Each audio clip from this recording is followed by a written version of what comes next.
Trey, we've talked about guys on, coming off the bench and filling in for people who have been in and out of the lineup and injured. But tonight you were a big part of that and scoring those 43 points with Jalen and DeAndre, who've been two of your guys' top three scorers. I'm curious, when you are in that situation and you feel the need to step up, like what goes through your mind? Um, I mean, obviously it's tough whenever you don't have those guys out there. They're big pieces to our team, and whenever they are out there, we're obviously a lot better team. So for me, I mean, it's easy to be down and be upset and things like that. But at the same time, I mean, I know what we got in this locker room, and I know what we're capable of, even when guys are out. That we can go out there and make some noise and make plays, and that's what we did tonight. But we always got to give a little bit more, including myself. I can't just ask everybody else to give a little bit more when guys are out and not expect myself to do more or not want that for myself. So that's something that, I mean, I take on myself too. But we all play a big factor in giving a little bit more whenever those guys are out. Trey, you lead the league in assists with 12, but it held you to 5 tonight. What does it say about the team that you were able to, despite that, still pull out a win against a tough Suns team? Yeah, I mean it's a good sign. Obviously, they've won their last few games since playing us, and yeah, I mean I'm not gonna get. I was talking on the radio. I'm not gonna get 12 every night. Maybe, but some nights I'll have 20, and some nights I'll have 5, and that's perfectly fine as long as we get the win at the end of the day. I mean, I'm literally just trying to go out there and win. Early on in the games, obviously, I'm trying to get my guys involved because I need them later on in the game when teams decide they want to trap and get the ball out of my hands. I need them to be ready to score and feel good about themselves whenever they get the ball. So I don't want that at the end of the game to be the first time they get it. So I usually come out in the games and try to get them the ball and feed them the ball as much as I can.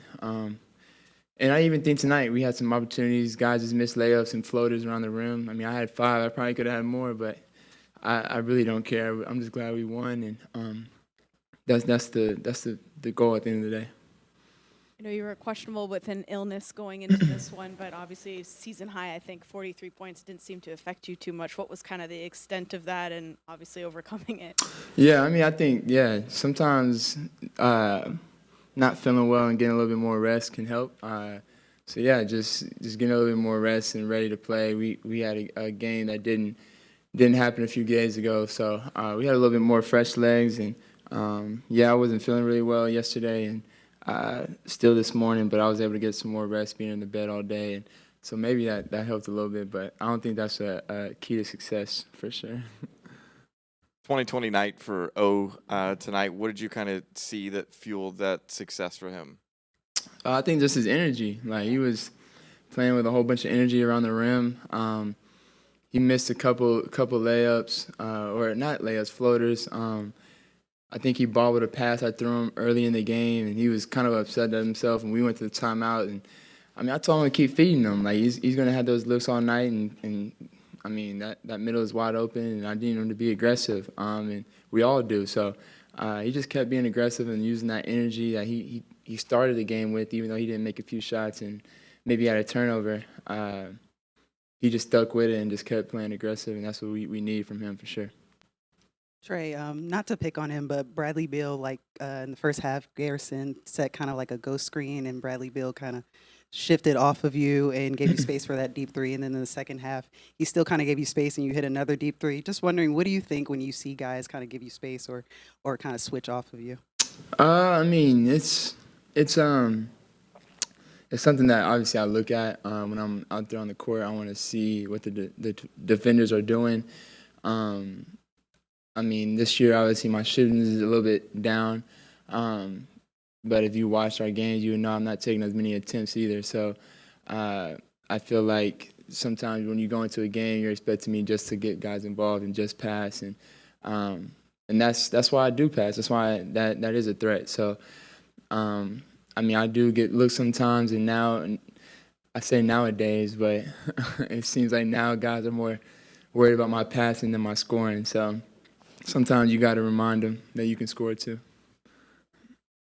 I saw you in Athens the other night with your maroon Sooners shirt on. Mm-hmm. I know you don't get a chance to see Oklahoma too often during NBA season. Was that a kind of a pick-me-up, rejuvenating thing for you to have a chance to Yeah, see? Also, do you have a relationship with Jeremiah Fears? yeah, I do. Yeah, it was good being able to go to watch my old team play. It's kind of weird. I went to Athens to watch Ant play when he was in college, and that was the last time I went to a game at Georgia. And then I went this weekend, obviously, and I didn't think I was going to be able to go because we had a game that day, and they played later that day. So since it got canceled and everybody around here was tripping a little bit, overreacting over that snow, I was able to drive. I was able to drive out to Athens and get there and watch them play. So it was good. It was good. Jeremiah's gonna be a really good player. I've heard about him. Reclassing up and one of the highest recruits that we've gotten at OU in a while. And so, I've been keeping up. I've messaged him before, and I've seen him over the summer. We got in some runs up there at Lloyd, and I'm aware of the guys they got. You mentioned guys giving a little bit more tonight with feet. He guarded Kevin Durant pretty well, especially in that second half. How have you seen him grow more confidence throughout this season, especially with the extended minutes he's getting now with so many people out? Yeah, V's been playing, doing a hell of a job for us, being able to come in. It's kind of crazy. As much as y'all think he's being aggressive, I feel like he can be more aggressive. And I tell him that. I think he turned down a layup and threw it out to Bogey tonight. And those are some that, when your shot's not going, you can get easy ones. I feel like the easy ones are free throws and layups. So anytime you can get easy ones, you want to take those all day. And I feel like there's times V's a little bit too unselfish and can be a little bit more aggressive. But when he's out there with me, I always am begging him to be more aggressive and be aggressive for us because we need him to do that for us while he's out, and especially with other guys out. So he's been helping us a lot. Gotcha.